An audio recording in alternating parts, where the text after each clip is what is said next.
बिस्मिल्लाहिर्रहमानिर्रहीम। जवाब दो के साथ मैं हूं फ़ारूक वड़ाइच। आज मैं मौजूद हूं पाकिस्तान का ख्वाब देखने वाले उल्लामा इकबाल के घर जावेद मंजिल लाहौर में। ये वो घर है जहां पे इकबाल ने 3 साल यानी अपने आखिरी अयाम यहीं पे गुजारे। 1934 में ये 7 कनाल जगह ख़रीदी गई, 35 तक इसकी तामीर हुई और फिर 38 तक यहाँ पर इकबाल ने अपनी आखिरी सांसें भी इसी जगह पर ली। यहाँ पर वो घर में वो कोने, वो सोफ़े, वो तमाम अशिया जो उनके ज़ेर इस्तेमाल रहीं, यहाँ तक कि वो बिस्तर जिस पर उन्होंने आखिरी सांसें ली वो भी यहाँ पर मौजूद है। कायद-ए-आज़म मोहम्मद अली जना, फ़ातिमा जना, नेहरू सभी यहाँ पर तशरीफ़ लाए। इन 3 सालों में यहाँ पर जो इकबाल की यादें जुड़ी हैं वो बड़ी दिलचस्प हैं। यहाँ पर ये वो 3 कमरे हैं जिन्होंने उन्होंने अपनी आखिरी सांसें लीं। उल्लामा इकबाल का जो ख़ानदान है वो जब यहाँ पर आ गया तो इकबाल ने इसी घर पे 50 रुपये जो है किराया दिया इस घर का, और माहाना जो है इस किराए पे वो यहाँ पर मुकीम रहे। इन 3 सालों में यहाँ पर क्या क्या हुआ और वो इकबाल जिनकी वजह से आज पाकिस्तान हम देख रहे हैं, उन्होंने क्या सोचा था, आज के नौजवान के मुतालिक वो क्या सोचते थे और उनसे जुड़ी यादें क्या हैं, ये सभी बातें और जावेद मंजिल आपको एक्सप्लोर करवाते हैं। पहली मरतबा वो गोशे, वो कोने पहली मरतबा आपके सामने लाएंगे जो आपने इससे पहले नहीं देखे। आइए आपको दिखाते हैं। लाहौर में गड़ी शाह रोड पे ये जावेद मंजिल है जहाँ पर इकबाल ने अपने आखिरी अयाम गुजारे। ये घर कैसे बना था, ये इकबाल का घर है और आजकल इसे उल्लामा इकबाल म्यूज़ियम जावेद मंजिल कहा जाता है। यहाँ पर अंदर इकबाल के कपड़े, इकबाल के ज़ेर इस्तेमाल जो सारी वो चीज़ें थीं वो यहाँ पर मौजूद हैं। मेरे साथ क्यूरेटर जनाब हामिद नज़ीर साहब मौजूद हैं। इकबाल ने अपने दिन कैसे गुजारे, वो कैसे सोचते थे, वो क्या करते थे, वो शायरी, उनके हाथ से लिखी हुई शायरी, वो सब अंदर चल के देखते हैं। अच्छा, ये वो जाए नमाज़ जी करतबा मस्जिद से ली गई थी जहाँ पे उल्लामा साहब ने, आपको याद होगा, मस्जिद खुला के नमाज़ पढ़ी थी, दुआ की थी। ये वहाँ से हमने ये मंगवाया हुआ है। ये उनका वो ख़ास तोहफ़ा, उनकी एक कॉर्पोरेट के वो जाए नमाज़ है, ठीक है, नमाज़ पढ़ी थी उल्लामा साहब की। ये जी उल्लामा साहब के ये सारे लगे हुए शो केसेस में उनकी हाथ से लिखी हुई सारी शायरी है। उसमें ये जिस तरह मसनवी असरार खुदी है, रमूज़े बेखुदी है, ये उल्लामा साहब की अपनी हैंड रिटन ओरिजिनल फॉर्म में बिल्कुल प्रिजर्व की गई है। उनकी वही कटिंग, वही जिस तरह ओरिजिनल यहाँ प्रिजर्व किए गए। ये पूरी रो जो इसमें ये सारे उल्लामा साहब के अपने हाथ से लिखी हुई पूरी पोएट्री। तो ये जो सारी शायरी की थी चीज़ें, ये सब उनके बेटे जावेद इकबाल ने दी। जी, जावेद इकबाल से ये गवर्नमेंट ऑफ पाकिस्तान ली, डिपार्टमेंट ऑफ आर्कियोलॉजी ने फिर प्रिजर्व की ली। जी ठीक। ये भी वही उन्हीं की शायरी है। उल्लामा साहब की ये डिग्रीज़ हैं इधर, ये उनकी पीएचडी की डिग्री है, ओरिजिनल डिग्री पीएचडी की है। और साथ ये दूसरी उनकी सारी इंटरमीडिएट से मिडल से लेकर सारी उनकी दूसरी डिग्रीज़ हैं। 12 लाख की भी डिग्री वहाँ पे मौजूद है। और ये उल्लामा साहब की ओरिजिनल डिग्री फ़िलासफ़ी जो इन्होंने की थी, डॉक्टरेट ऑफ फ़िलासफ़ी, ये म्यूनिख यूनिवर्सिटी जर्मनी से जी डॉक्टरेट की डिग्री जो थी, ये डॉक्टरेट की ज़बरदस्त ओरिजिनल डिग्री। जी। और ये है पंजाब यूनिवर्सिटी की जी, फ़लसफ़े के मज़मून में उन्होंने नुमाया कामयाबी और पंजाब यूनिवर्सिटी इन्होंने ये मेडल भी दिया था। जी, पंजाब मेडल भी दिया। जी। ये जापान ने ऑनररी डिग्री दी है उल्लामा साहब को। क्या जापान ने ऑनररी डिग्री उल्लामा साहब को दी है, ये वाली, ये ओरिजिनल यूज़ प्रिजर्व कर दी गई। ये कौन सी यूनिवर्सिटी है?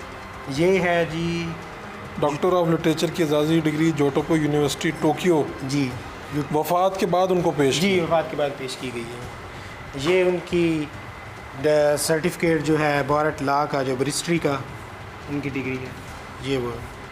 बाकी ये मिडिल इंटरमीडिएट जो है मैट्रिकुलेशन की डिग्रीज लगाई गई और साथ उनका ये मेडल लगाया गया है। अच्छा, ये देखें ना, ये मेडल अगर आप देखें जी। तो ये मेडल है कि जो हाई स्कूल में मिला। जी। ठीक है जी।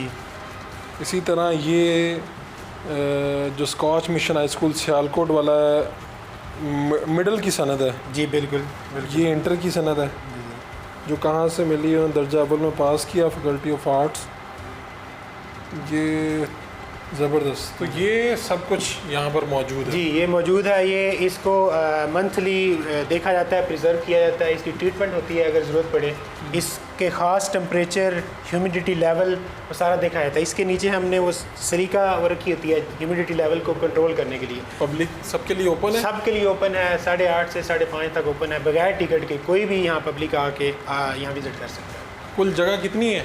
ये पूरी जगह 7 कनाल है। ये तब 1934 में ली गई, इनके बड़े भाई ने, उनकी सुपरविजन में घर बनाया गया था। अल्लामा साहब फिर 1935 में यहाँ से रहे, आखिरी 2.5 से 3 साल इसी घर में रहे हैं। सही। तो ये तस्वीर उनकी है जी, ये उनके टीचर की तस्वीर है, शम्सुल उलमा मौलवी मीर हसन अल्लामा साहब के उस्ताद थे। हाँ, शम्सुल उलमा खिताब जो दिया गया था, जी जी, बड़ा मारूफ है ये तो। और ये उनके वो अता मोहम्मद अल्लामा साहब के बड़े भाई हैं, शेख अता मोहम्मद। इन्होंने लिया था? इनकी सुपरविजन में ये सारी कंस्ट्रक्शन बनाई गई थी। अच्छा, यहाँ पे अल्लामा साहब के जो खतूत हैं वो प्रिज़र्व किए गए हैं। उसमें कुछ ये जिस तरह इनकी हालत कुछ हमारे पास इंटरनेशनल लेवल पे प्रिजर्वेशन की भी नहीं आई हमारे पास। हम ट्राई कर रहे हैं, अभी रिसेंटली हमारी अपनी लैब है एक, अच्छा, पेपर प्रिजर्वेशन के वाले से। अभी रिसेंटली कोरिया से ट्रेनिंग की हुई है पेपर प्रिजर्वेशन की, उस पे हम काम करते हैं और ये इन सारे पेपर्स को प्रिजर्व किया जाता है। ये उनके सारे खतूत लिखे हुए हैं जो अल्लामा साहब ने, मजमून या खतूत फ़ारसी नज़में सिंगल आउट करके हमने यहाँ पे इस गैलरी में लगाई हुई है। ये तस्वीर है जी, ये अल्लामा साहब की इस्लामिया के मेम्बरान के हमरा पहली जो ये तो वो तस्वीर है। ये अल्लामा इकबाल भाई। जी जी बिल्कुल एग्जैक्टली। और ये अल्लामा साहब के मसूद शम्स उलमा सैयद सलमान नदवी के साथ अफ़गानिस्तान में तस्वीर ली गई है अल्लामा साहब की। ये सरदार रास जो हैं, ये उनके शम्स उलमा जो हैं सैयद सलमान नदवी, ये अल्लामा साहब। ये सदारती खुतबा जो बड़ा ऑल इंडिया मुस्लिम कॉन्फ्रेंस के मौके पर जो दिया था वाला, और ये 1930 वाला जो मशहूर खुतबा आप सुनते आ रहे हैं अल्लामा साहब का, खुतबा इलाहाबाद। जी, ये वो गैलरी है जिसमें अल्लामा साहब की जितनी शायरी है उनके फर्स्ट एडिशन जो है, एडिशन वहाँ यहाँ पे रखे गए हैं। पहले एडिशन जो तमाम शायरी के जो है वो इस गैलरी में प्रिजर्व किए गए हैं। अच्छा, पहले एडिशन। जी, क़याम मशरिक़, बांगे दरा, बाले जिब्रील, जावेद नामा, जी, पहली अशात ज़ब कलीम, बिल्कुल ये पहली अशात है, वो इस गैलरी में प्रिजर्व की गई है। ये कहाँ की तस्वीर है जी? बेंगलोर के मोअज़्ज़िज़ के साथ। जी, ये अल्लामा इकबाल बेंगलोर में ये तस्वीर ली, उनके मेहमान दोस्त। ये भी फर्स्ट ऑडिशन है। शिकवा जवाब शिकवा, पहली ये जो जर्मन ज़ुबान में अल्लामा साहब का जो हुआ था तर्जुमा उनकी नज़मों का, ये वो प्रिजर्व की गई है। अल्लामा इकबाल लंदन में मुस्लिम नौजवानों के साथ, चौधरी रहमत अली इसमें, बिल्कुल अल्लामा इकबाल हैं, ख्वाजा अब्दुल रहीम हैं, इबादुल हक हैं, मलक ग़ुलाम मोहम्मद आफ काला बाग हैं, पीर एहसनुद्दीन हैं, ग़ुलाम मोहम्मद बाग। बिल्कुल। तो वैसे लोगों को रिकॉर्डिंग नहीं करने देते आप? मोबाइल से किसी हद तक, क्योंकि वो जो फ्लैश पड़ता है ना मोबाइल का, उससे वो राइटिंग की जो हाथ से लिखी हुई उसकी लाइफ कम हो जाती है, तो वो इस वजह से उससे बचाने के लिए। हाँ, उससे बचाने के लिए फिर हम उसको कम करते हैं। ये जी उनका सियालकोट वाला घर जो जहाँ पे पैदा हुए थे अल्लामा साहब, ये उसका मॉडल है।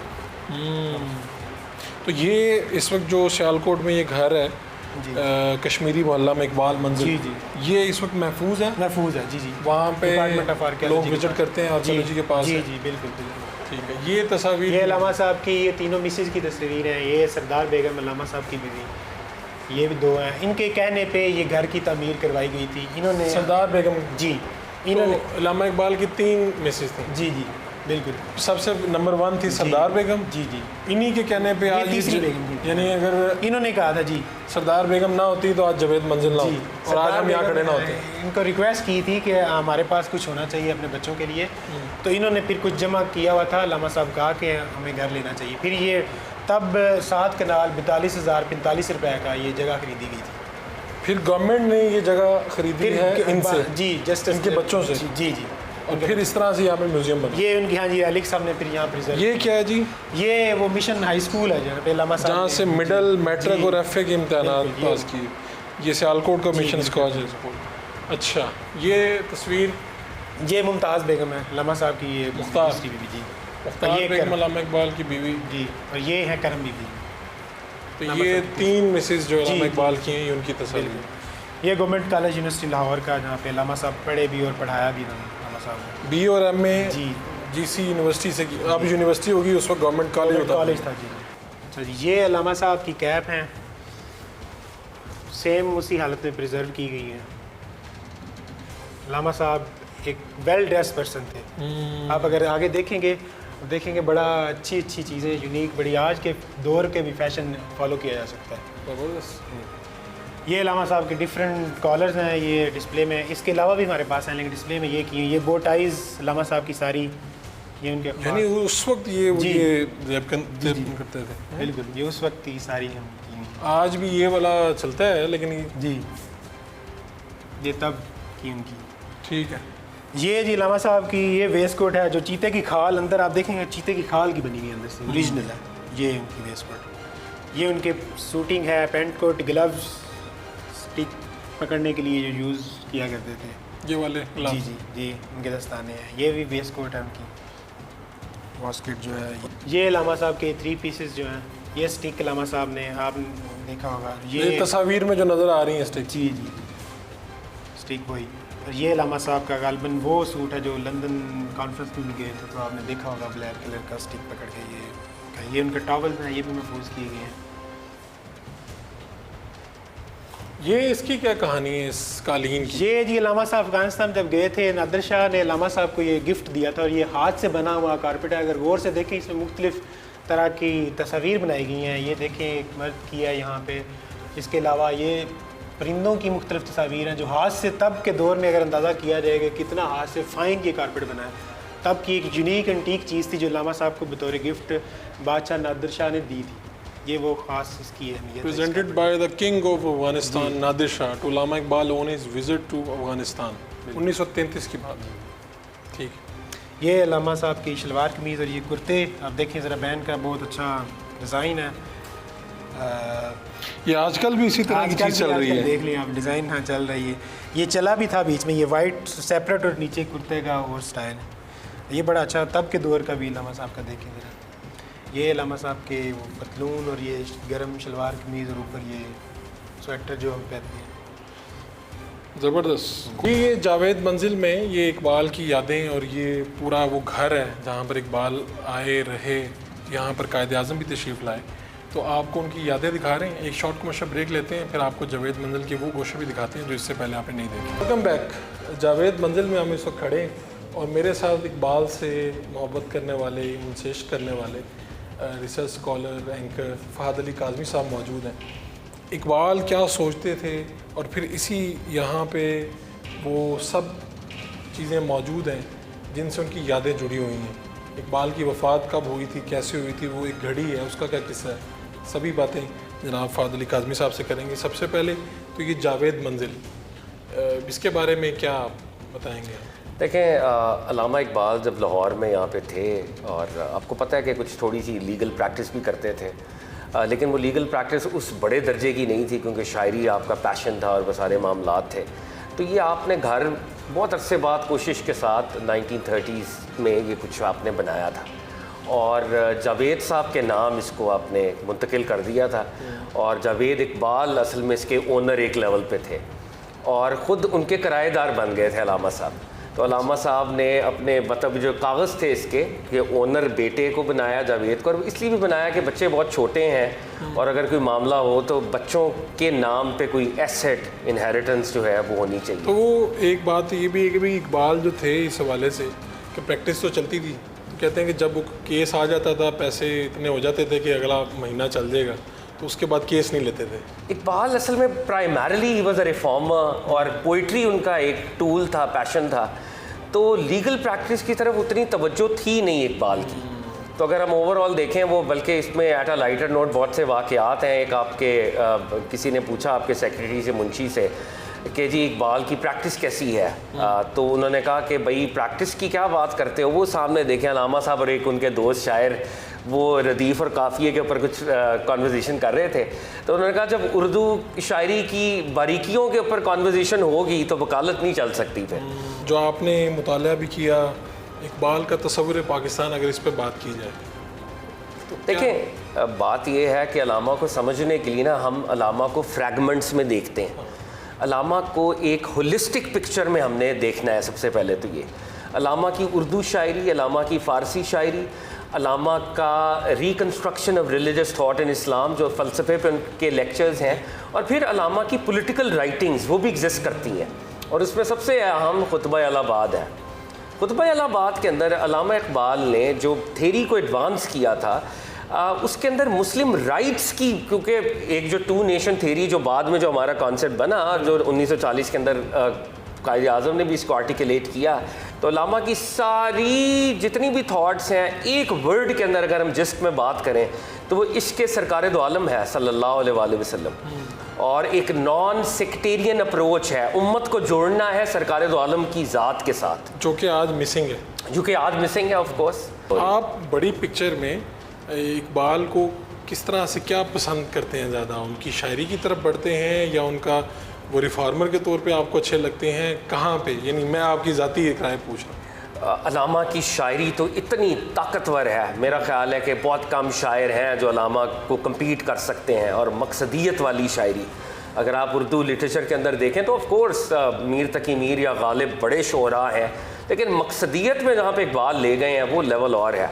लेकिन इकबाल बजाते ख़ुद भी यही कहते थे कि मैं हूँ रिफॉर्मर, शायरी एक टूल है मेरी ज़ात, मतलब अलामा के समंदर में शायरी आप समझें एक टूल के तौर पर उन्होंने इस्तेमाल की है, फ़ारसी के अंदर भी और उर्दू के अंदर भी। मुझे ज़ाती तौर पे अलामा की जो थॉट्स हैं वो उनकी शायरी से भी एट टाइम्स बड़ी नज़र आती हैं। ऑफ कोर्स उनकी शायरी बड़ी है और उर्दू लिटरेचर में, फ़ारसी लिटरेचर में उसका कोई कंपैरिजन नहीं है, लेकिन अलामा की थॉट्स बहरहाल बहुत सुपीरियर है। आप भी यही कहते हैं कि ये थॉट्स को पहुंचाने का, लोगों तक पहुंचाने एक मीडियम था जी बिल्कुल। और आज की जो आज का वक्त है, आज का पाकिस्तान है, इसमें इकबाल की शायरी या इकबाल के जो थॉट्स हैं कितनी आप ज़रूरत महसूस करते हैं? बहुत ज़्यादा। अब देखें फ़लसफ़ा खुद ही है, अगर हम इसके ऊपर क्विक एक बात करें तो we don't even know what Iqbal stood for. वो किन मानों में खुदी के लफ्ज़ को इस्तेमाल कर रहे थे। इकबाल जो हैं वो सेल्फ अफर्मेशन की बात करते हैं, और इकबाल के यहाँ इस खुदी के कुछ एलिमेंट्स हैं।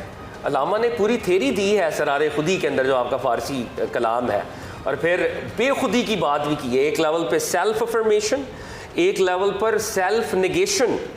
जब आप ज़ात की तामीर कर रहे हैं वहाँ पे सेल्फ अफर्मेशन की बात है। जब मिल्लत की तामीर कर रहे हैं तो अपनी ज़ात को गुम करना है, पीछे करना है, और मिल्लत के लिए अपने आप को मिटा देना है। तो इकबाल जब ज़रार खुदी में आए तो उन्होंने बाकायदा उसमें खुदी की स्टेजेस बताई हैं कि खुदी जो है इताअत इलाही मांगती है, खुदी जो है वो ज़ब्ते नफ्स की बात है। थोड़ा सा आगे चलेंगे। मैंने वो घड़ी की बात कर दी थी शुरू में, तो ऑडियंस को ज़रूर होगा कि वो क्या मामला था, वो क्या किस्सा था। ये अभी अब जब बाहर निकल भी रहे हैं, आहिस्ता आहिस्ता चल भी रहे हैं, तो ये ड्राइंग रूम है और ये वही उनके ज़ेर इस्तेमाल जो शिया थी यहाँ पर हमारे इर्द गिर्द मौजूद है। तो आपको इकबाल जो हैं, कौन सी उनकी तस्वीर, कौन सा रंग उनका ज़्यादा अच्छा लगा? यानी मैं देखा कि वो तो बड़े फैशन करने वाले इंसान थे। उनकी जो आज कपड़े में देख के आए हैं उन्होंने मुझे हैरान किया है। हमने थोड़ा सा ये हुआ कि जब हम छोटे थे तो इकबाल को हमने एक ज़्यादा कोई रवायती तौर पे दरवेश या सूफ़ी वो समझा है, तो मेरे ख्याल इससे भी बड़ी शख्सियत है। ऑफ कोर्स देखें, बात ये है कि जो तसव्वुफ़ भी है, अगर आप तसव्वुफ़ के असातिज़ा को भी पढ़ें, तसव्वुफ़ किसी फॉर्म का नाम नहीं है, तसव्वुफ़ बातिन के तज़किये का नाम है। तो जो इकबाल का रोल है वो इतना बड़ा है कि वो बियॉन्ड तसव्वुफ़, नेशन बिल्डिंग असल में तो काम है ना अल्लाह और उसके रसूल सल्लल्लाहु अलैहि वसल्लम के निज़ाम के हवाले से। तो अल्लामा इकबाल की जो ड्रेस सेंस थी बड़ी ही शानदार थी। कैम्ब्रिज के अंदर आप पढ़े, हाइडलबर्ग आप गए, फिर इवन जब आपने राउंड टेबल कॉन्फ्रेंस में भी मुसलमानों को रिप्रेजेंट किया तो वो एक उनका अपना स्टाइल था, इसमें कोई शक नहीं है। तो हमारे यहाँ जब भी दीन की बात होती है, फ़लसफ़े की बात होती है, तो हम कहते हैं ख़ास तरह के अंदाज में आप इस तरह का होना चाहिए। हाँ, लेकिन इकबाल वाज बियॉन्ड फॉर्म्स। बिल्कुल ज़बरदस्त। तो ये हम उलामा के उस कमरे में मौजूद हैं। वैसे ये मेरे ही पीछे ना, ये उनका शेविंग का सामान वगैरह उसी तरह से मौजूद है। तो उनकी पता चलता है कि वो जो हमारी सादगी में भी खूबसूरती, एब्सोल्युटली, यानी अगर हमने उन्हें बेशक पतलून उसमें देखा है तब भी वो बेहतरीन है, जब शलवार वाला देख रहे हैं तब भी बेहतरीन है। तो ये घड़ी है और इसके बारे में बहुत सी बातें मशहूर हैं। असल कहानी क्या है? असल में देखें, बात ये है कि ये अलामा का वो कमरा है और मैं as I speak with you मेरे ख़ुद गूज़बम्स हैं। अल्लाह ताला अलामा साहब के दर्जात का बुलंद करे। ये अलामा साहब का वो आखिरी वक्त जो है अलामा का इस कमरे के अंदर था। और ये पूरी रुदात जो है जस्टिस जावेद इकबाल साहब ने जो बायोग्राफ़ी मुरतब की अलामा साहब की ज़िंदा रूद, उसके अंदर भी ये वाक़े को आपने इशारा किया। अलामा साहब को बहुत तकलीफ़ थी आखिरी दिनों में, और कुछ लोगों ने कहा कि आपको जो है वो हम कोई ऐसी दवा पिलाते हैं कि जिससे आपकी जो है वो तकलीफ़ रफ़ा हो जाए। ठीक है। तो अलामा का एक तारीख़ी जुमला है, अलामा ने कहा कि मैं मौत को भी बेहोशी की हालत में फ़ेस नहीं करना चाहता। यानी जब आप मुझे कोई दवा खिलाएंगे और ऑफ कोर्स मेरी दर्द में तखफीफ होगी, दैट आल्सो मीन्स कि मेरी सेंसेस उस तरह से काम नहीं करेंगी। मैं उसको पूरे होश से देखना चाहता हूँ, मैं मौत को भी एनकाउंटर करना चाहता हूँ विद माई फुल कॉन्शियसनेस। ये इकबाल ही कह सकते थे। ज़बरदस्त। तो अलामा साहब इसी कमरे के अंदर थे, और वो कहते हैं कि अलामा की तकलीफ़ बढ़ी, और अलामा एक हकीम भी थे उस दौर के, बहुत मशहूर, वो जो हकीम उनकी कर रहे थे वो वाले हकीम तो थे, एक उम्मत के भी हकीम थे ना। वो अलामा तो खुद हकीम उम्मत थे ऑफ कोर्स, लेकिन अलामा का जो इलाज चल रहा था तो वो कहा गया कि जी वो हकीम साहब को हम बुला लाते हैं, बहुत ज़्यादा तकलीफ़ थी। तो वो कहते हैं कि हकीम साहब को जब बुलाया गया उससे पहले जो है अज़ानें हो रही थी, और फजर की अज़ान के वक्त अलामा साहब ने इंतकाल उनका हुआ। उस वक्त 21 अप्रैल 1938, और उस वक्त घड़ी पर ये वक्त था। आज भी वही वक्त है। तो ये उसी वक्त पर ये यहाँ पे इस टाइम को रोका गया है। वाह। कि वो इकबाल जिसने इतनी एफ़र्ट्स हमारी उम्मत मुस्लिमा के लिए की, और फजर के वक्त अज़ानें हो रही थी और अलामा की रूह जो है अपने मालिक के हुज़ूर मुलाकात कर रही थी। दर्जात बुलंद करे बेशक हमारे लिए। और एक शेर वो अलामा इकबाल उन दिनों में पढ़ा करते थे, सरूद रफ्ताबाद आयत के नायत, नसीम अज़ हिजाज आयत के नायत। क्या मफ़हूम है जी इसका? जी अलामा साहब इसमें ये कह रहे थे कि अब पता नहीं मेरी तरह का या कोई दानाए राज जो है वो स्कॉलर इस तरह का आएगा या नहीं आएगा, हिजाज से फिर वो हवाएं दोबारा चलेंगी या नहीं चलेंगी। ये मैं अपने आप को एक फ़कीर कहा ना, फ़कीर ने कुछ बातें कही हैं, अब पता नहीं कोई राज की बातें करने वाला मुफक्किर दोबारा दिगर दानाए राज आयत के नायत, कि अब वो राज की बातें करने वाला आएगा या नहीं आएगा। तो इकबाल के ये कलिमात भी आपने बुलंद किए। बहुत शुक्रिया आपका जनाब।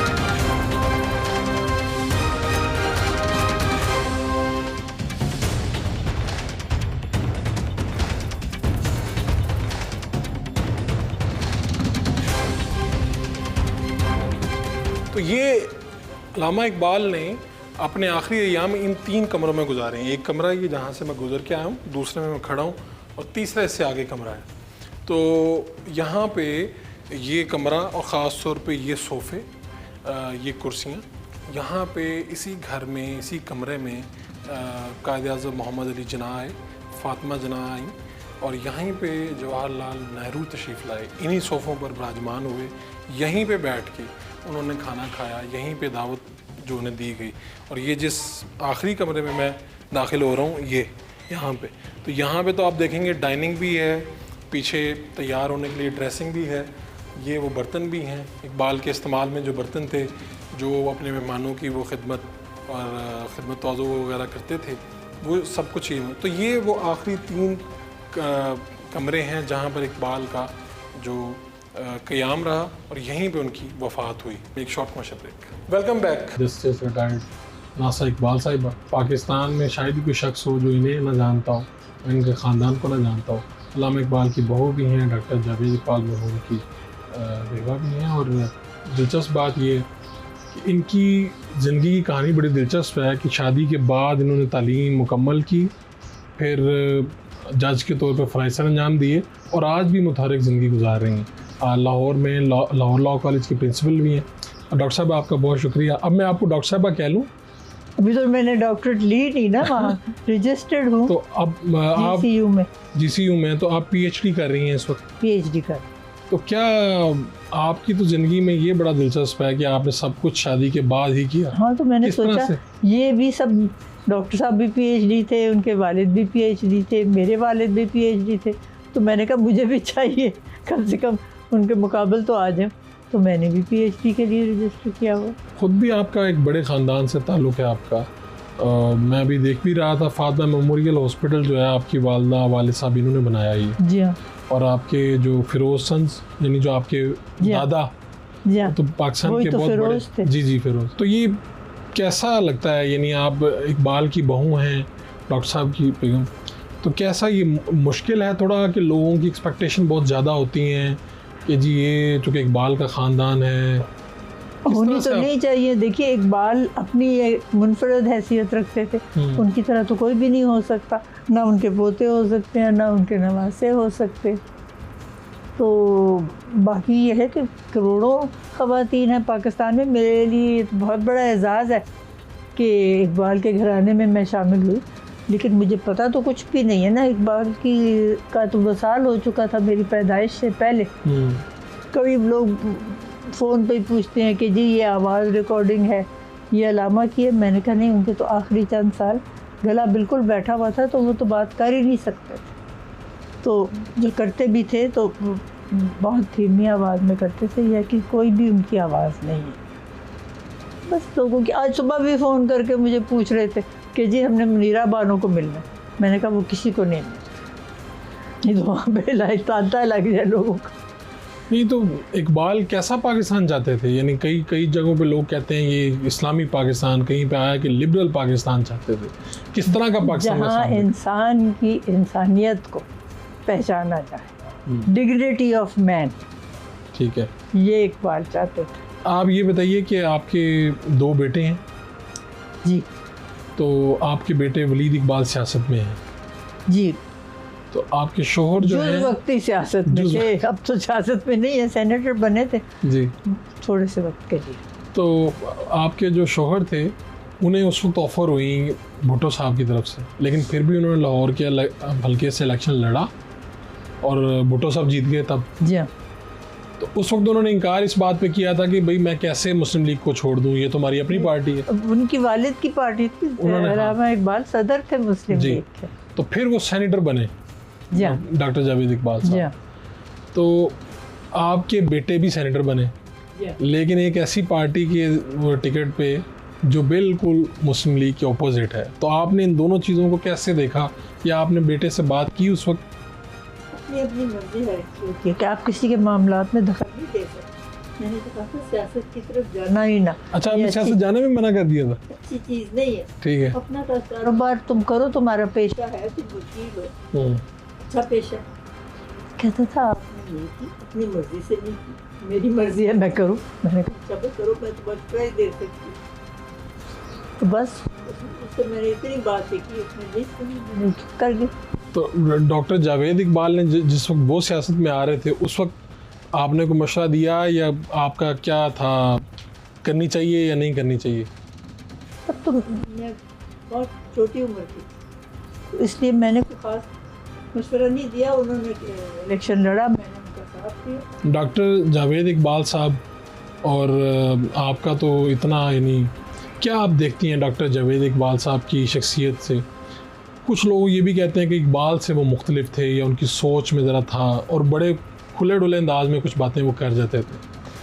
तो आप इकबाल, अल्लामा इकबाल की तालीमात को भी देखती हैं, पढ़ भी रही हैं, चीज़ें भी कर रही हैं, और डॉक्टर जावेद इकबाल के सोचने का ज़ाविया मुख्तलिफ आपको क्या नज़र आता है उनमें?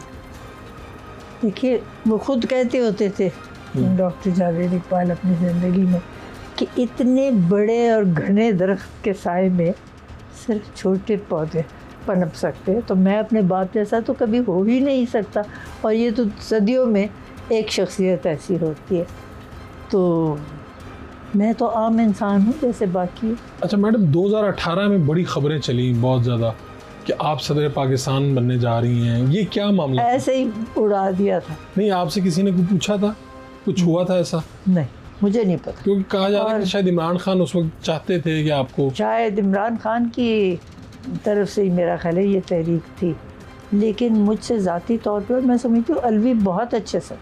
नहीं, अगर आपको कहा जाता कि भाई ये करें आप, तो आप सदर पाकिस्तान मैं बनती? तो चली गई थी पाकिस्तान से बाहर। मैंने कहा ये खबर सुन के? हाँ, मैंने कहा मैंने यहाँ रहना ही नहीं ताकि इसके तरफ ये से मुझे कुछ- बनाना दे। हाँ, तो बस वो बीच में ही रह गई बात। तो आपने अमली सियासत के हवाले से कभी नहीं सोचा कि नहीं। इस तरफ आना चाहिए था? नहीं। नहीं।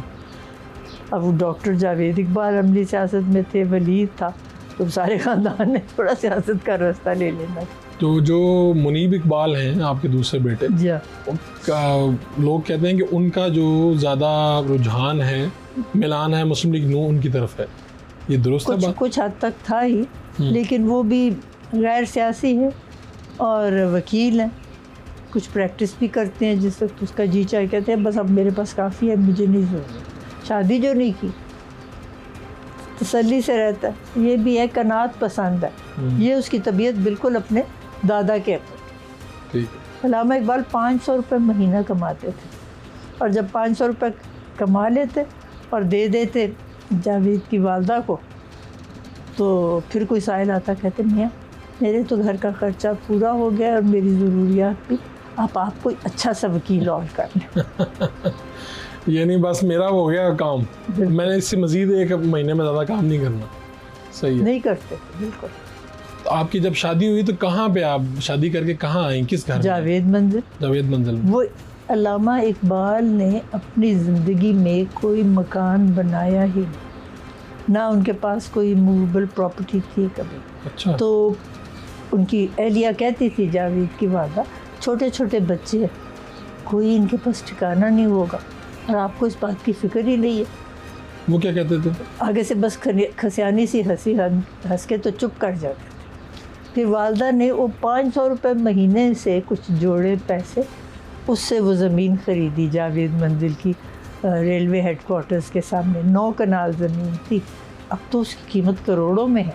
यानी ये सारा स्टेप भी जो है डॉक्टर जावेद इकबाल की वालदा ने लिया। हाँ जी। तो तभी तो अल्लामा ने इसमें फिर कोई इंटरेस्ट नहीं दिखाया। उनका नाम जावेद मंजिल है ना, अपने बेटे के नाम ली, और उन्हीं के नाम पे वो मकान बनाया, और वो मकान बनाया अल्लामा के भाई ने।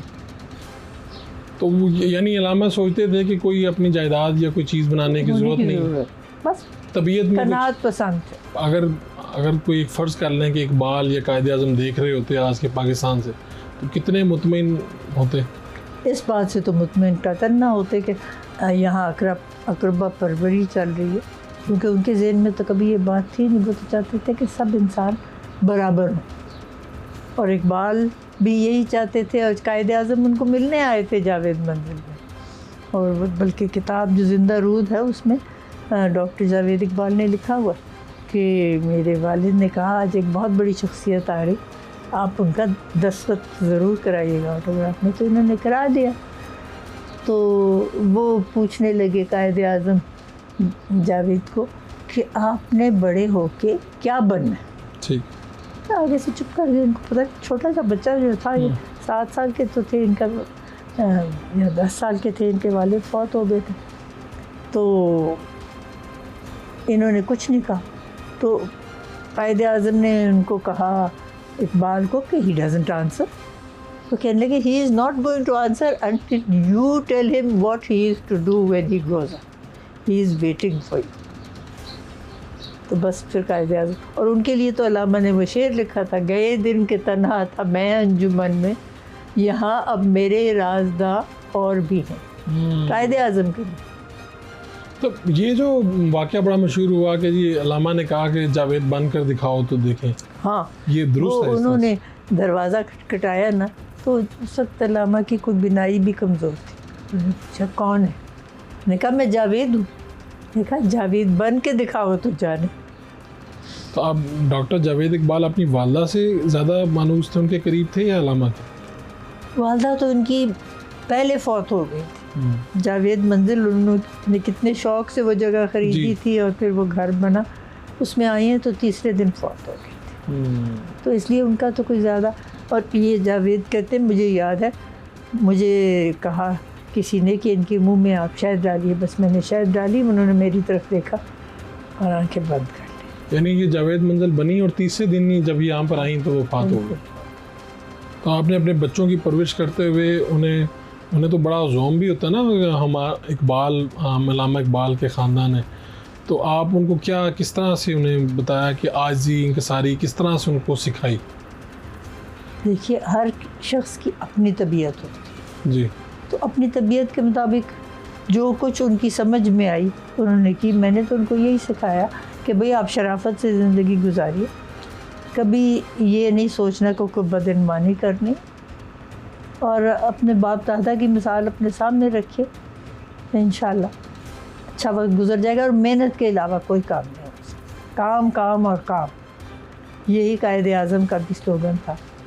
और इस पर अगर सब यकीन करें तो पाकिस्तान कहाँ से कहाँ पहुँच सकता। ठीक है, तो कोई ऐसी बात जो आपके दिल में हो, आप कहना चाहते हो अपने सुनने वालों के लिए, देखने वालों के लिए? असल में अल्लामा ने ये बात बिल्कुल वाज़े की जी। कि अफराद के हाथों में है अक़वाम की तकदीर, हर फ़र्द है मिल्लत के मुक़द्दर का सितारा। इसका ये मतलब है कि ख़वातीन और मर्द दोनों मिल्लत के मुक़द्दर का सितारा है। अगर उन्होंने मर्द का ना होता तो वो कह देते हर मर्द है मिल्लत के मुक़द्दर का सितारा। वो रदीफ़ काफ़िया भी बेहतर मिलता है, लेकिन उन्होंने इसलिए फ़र्द का लफ्ज़ इस्तेमाल किया कि औरत और मर्द बराबर है और दोनों मिल के इस कौम को आगे की तरफ ले जाएंगे तो कौम परवान चढ़ेगी, और ऐसे ही होता है। ठीक है, आपका बहुत बहुत शुक्रिया जैसे साहबा, आपने वक्त दिया, और उम्मीद है कि देखने वालों को, सुनने वालों को अच्छा लगा होगा। तो आपको जैसा भी लगा अपना फीडबैक ज़रूर दीजिए। अपने मेज़बान फ़ारूक कुरैशी को इजाज़त दीजिए। अल्लाह ने के बाद।